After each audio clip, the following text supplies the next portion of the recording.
ಬೆಂಗಳೂರಲ್ಲಿ ಮಹಿಳೆಯ ಅತ್ಯಾಚಾರ, ಕೊಲೆಗೈದು ಎಸ್ಕೇಪ್ಸ್, ಗನ್ ತೋರಿಸಿ ಉದ್ಯಮಿಗೆ ಬೆದರಿಕೆ. ಎಲ್ಲವನ್ನು ನೋಡೋಣ ಕರ್ನಾಟಕ ಟಾಪ್ 20ಯಲ್ಲಿ.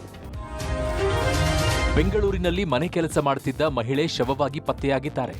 ರಾಮಮೂರ್ತಿ ನಗರ ಪೊಲೀಸ್ ಠಾಣೆ ವ್ಯಾಪ್ತಿಯ ರಾಂಪುರ ಕೆರೆ ಬಳಿ ನಜ್ಮಾ ಎಂಬ ಮಹಿಳೆಯ ಶವ ಪತ್ತೆಯಾಗಿದೆ. ಲೈಂಗಿಕ ದೌರ್ಜನ್ಯ ಎಸಗಿ ಮಹಿಳೆಯನ್ನ ಕಲ್ಲಿನಿಂದ ಜಜ್ಜಿ ಭೀಕರವಾಗಿ ಹತ್ಯೆಗೈದಿದ್ದಾರೆ. ಇನ್ನು ಘಟನಾ ಸ್ಥಳಕ್ಕೆ ರಾಮಮೂರ್ತಿ ನಗರ ಪೊಲೀಸರು ಭೇಟಿ ನೀಡಿ ಪರಿಶೀಲನೆ ನಡೆಸಿದ್ದಾರೆ.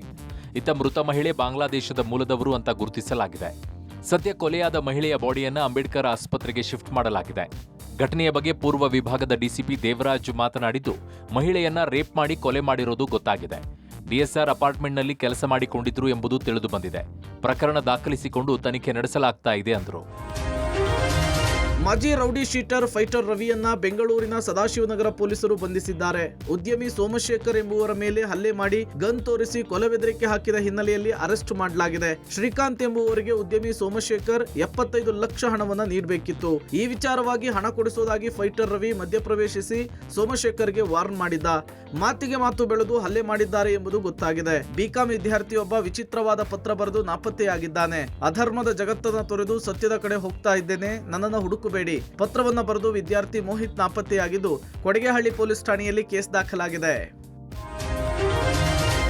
ಅರಣ್ಯ ಪ್ರದೇಶದಲ್ಲಿ ಇನ್ನು ಮುಂದೆ ಸಿನಿಮಾ, ಸಾಕ್ಷ್ಯಚಿತ್ರ, ಧಾರಾವಾಹಿ ಸೇರಿದಂತೆ ಯಾವುದೇ ಚಿತ್ರೀಕರಣಕ್ಕೆ ಸರ್ಕಾರ ಅನುಮತಿ ಕಡ್ಡಾಯ ಮಾಡಿದೆ. ಈ ಸಂಬಂಧ ಅರಣ್ಯ ಇಲಾಖೆಯ ಅಪರ ಮುಖ್ಯ ಕಾರ್ಯದರ್ಶಿ ಅವರಿಗೆ ಅರಣ್ಯ ಸಚಿವ ಈಶ್ವರ್ ಖಂಡ್ರೆ ಸೂಚನೆ ಕೊಟ್ಟಿದ್ದಾರೆ. ಚಲನಚಿತ್ರ, ದೂರದರ್ಶನ ಸಾಕ್ಷ್ಯಚಿತ್ರ, ಧಾರಾವಾಹಿ ಇತ್ಯಾದಿ ಚಿತ್ರೀಕರಣಕ್ಕೆ ಸಂಬಂಧಪಟ್ಟಂತೆ ಉಪ ಅರಣ್ಯ ಸಂರಕ್ಷಣಾಧಿಕಾರಿಗಳು ನಿಗದಿತ ಶುಲ್ಕ ಕಟ್ಟಿಸಿಕೊಂಡು ಅನುಮತಿಯನ್ನ ನೀಡುತ್ತಿದ್ದಾರೆ. ಇದಲ್ಲದೆ ಸ್ಥಳೀಯ ಮಟ್ಟದಲ್ಲೂ ಕೂಡ ಅಧಿಕಾರಿಗಳು ಅನುಮತಿ ನೀಡ್ತಾ ಇರುವುದರಿಂದ ಅರಣ್ಯ ಪ್ರದೇಶದ ಗೌಪ್ಯ ಮಾಹಿತಿ ಹೊರಜಗತ್ತಿಗೆ ಲಭಿಸುವ ಸಂಭವ ಇರುತ್ತೆ. ಇದು ಪರಿಸರ ಹಾಗೂ ಜೀವ ವೈವಿಧ್ಯತೆಗೂ ಕೂಡ ಧಕ್ಕೆ ತರುತ್ತೆ. ರಾಜ್ಯದ ಯಾವುದೇ ಅರಣ್ಯ ಪ್ರದೇಶದಲ್ಲಿ ಯಾವುದೇ ಬಗೆಯ ಚಿತ್ರೀಕರಣಕ್ಕೆ ಕಡ್ಡಾಯವಾಗಿ ಸರ್ಕಾರದ ಅನುಮತಿ ಪಡೆಯಲು ಸೂಕ್ತ ಆದೇಶ ಹೊರಡಿಸಬೇಕು ಅಂತ ಹೇಳಿ ಸೂಚನೆ ಕೊಟ್ಟಿದ್ದಾರೆ.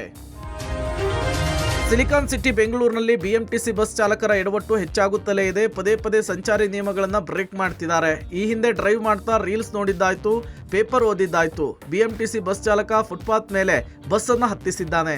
ಮಾರಥಳ್ಳಿ ಸಮೀಪದ ಕೆಎಂಎಲ್ ಬಳಿ ಈ ಘಟನೆ ನಡೆದಿದೆ. KA57F5923 ನಂಬರ್ನ ಬಸ್ ಚಾಲಕದಿಂದ ಈ ಎಡವಟ್ಟು ನಡೆದಿದೆ. ಟ್ರಾಫಿಕ್ನಿಂದ ತಪ್ಪಿಸಿಕೊಳ್ಳಲು ಫುಟ್ಪಾತ್ ಮೇಲೆ ಬಸ್ ಅನ್ನು ನುಗ್ಗಿಸಿದ್ದಾನೆ. ಇನ್ನು ಗಣರಾಜ್ಯೋತ್ಸವಕ್ಕೆ ದಿನಗಣನೆ ಶುರುವಾಗಿದೆ. ಬೆಂಗಳೂರಿನ ಮಾಣಿಕ್ ಷಾ ಮೈದಾನದಲ್ಲಿ ಗಣರಾಜ್ಯೋತ್ಸವ ನಡೆಯಲಿದ್ದು ಪೂರ್ವ ಸಿದ್ಧತೆಯ ಕುರಿತು ಬಿಬಿಎಂಪಿ ಆಯುಕ್ತರು ಮತ್ತು ಪೊಲೀಸ್ ಆಯುಕ್ತ ದಯಾನಂದ್ ಸುದ್ದಿಗೋಷ್ಠಿ ನಡೆಸಿ ಮಾಹಿತಿ ಕೊಟ್ಟರು. ನಾಡಿದ್ದು ಗಣರಾಜ್ಯೋತ್ಸವ ಆಚರಣೆ ಇದ್ದು ಇವತ್ತು ರಿಹರ್ಸಲ್ ನಡೀತಾ ಇದೆ. ಮೈದಾನದ ಸುತ್ತಮುತ್ತಲೂ ಕೂಡ ಸಿಸಿಟಿವಿ ಅಳವಡಿಸಲಾಗಿದೆ. ನಗರದ ಎಲ್ಲ ಡಿಸಿಪಿಗಳನ್ನ ನಿಯೋಜಿಸಲಾಗುತ್ತೆ. ಹೆಚ್ಚಿನ ಭದ್ರತೆಗೆ ಗರುಡ ಪಡೆ ಇರುತ್ತೆ ಅಂಥೇಳಿ ಬಿ ದಯಾನಂದ್ ಮಾಹಿತಿ ಕೊಟ್ಟಿದ್ದಾರೆ. ಇಂದಿನಿಂದ ಮಾರ್ಚ್ 23ರವರೆಗೆ ಕಾಫಿನಾಡು ಚಿಕ್ಕಮಗಳೂರಲ್ಲಿ ಪ್ರತಿಭಟನೆ, ಧರಣಿ, ಮುಷ್ಕರಕ್ಕೆ ಅವಕಾಶ ಇರುವುದಿಲ್ಲ. ದಿಢೀರ್ ಪ್ರತಿಭಟನೆ, ಧರಣಿ, ಮುಷ್ಕರ, ರಸ್ತೆ ತಡೆಯಿಂದ ಜಿಲ್ಲಾಡಳಿತ ಹೈರಾಣಾಗಿದ್ದು ಕಾನೂನು ಸುವ್ಯವಸ್ಥೆ ದೃಷ್ಟಿಯಿಂದ ಜಿಲ್ಲಾಧಿಕಾರಿ ನಿರ್ಬಂಧ ವಿಧಿಸಿ ಆದೇಶ ಹೊರಡಿಸಿದ್ದಾರೆ. ನಗರದ ಹೃದಯ ಭಾಗವಾದ ಹನುಮಂತಪ್ಪ ವೃತ್ತ, ಸರ್ಕಾರಿ ಕಚೇರಿ, ಬಡಾಮಖಾನ್ ದರ್ಗಾ ಇದೆ. ಇವೆಲ್ಲವೂ ಕಾನೂನು ಸೂಕ್ಷ್ಮತೆಯ ಪ್ರದೇಶವಾದ್ದರಿಂದ ನಿರ್ಬಂಧ ಹೇರಿ ಆದೇಶವನ್ನು ಹೊರಡಿಸಲಾಗಿದೆ.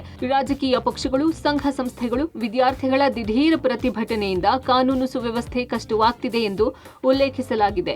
ಇನ್ನು ಹನುಮಂತಪ್ಪ ವೃತ್ತದ 100 ಮೀಟರ್ ಸುತ್ತ ಯಾವುದೇ ಪ್ರತಿಭಟನೆಯನ್ನೂ ಮಾಡದಂತೆ ಮಾರ್ಚ್ 23ರವರೆಗೂ ನಿರ್ಬಂಧ ವಿಧಿಸಿ ಜಿಲ್ಲಾಧಿಕಾರಿ ಮೀನಾ ನಾಗರಾಜ್ ಆದೇಶ ಹೊರಡಿಸಿದ್ದಾರೆ.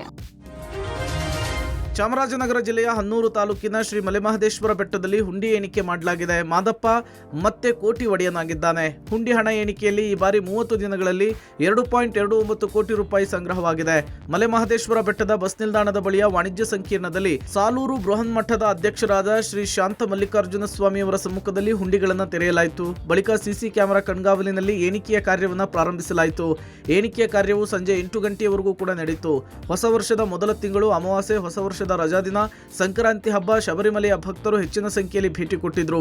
ಈ ವೇಳೆ ಹರಕೆಯ ರೂಪದಲ್ಲಿ 2,29,67,216 ನಗದು, 18 ಗ್ರಾಂ ಚಿನ್ನ ಹಾಗೂ 1,200 ಬೆಳ್ಳಿ ಪದಾರ್ಥಗಳು ಹುಂಡಿಗೆ ಹಾಕಿದ್ದಾರೆ. ಅಲ್ಲದೆ 4,21,505 ರೂಪಾಯಿ ಮೌಲ್ಯದ ವಿದೇಶಿ ನೋಟುಗಳು ಕೂಡ ಸಿಕ್ಕಿವೆ.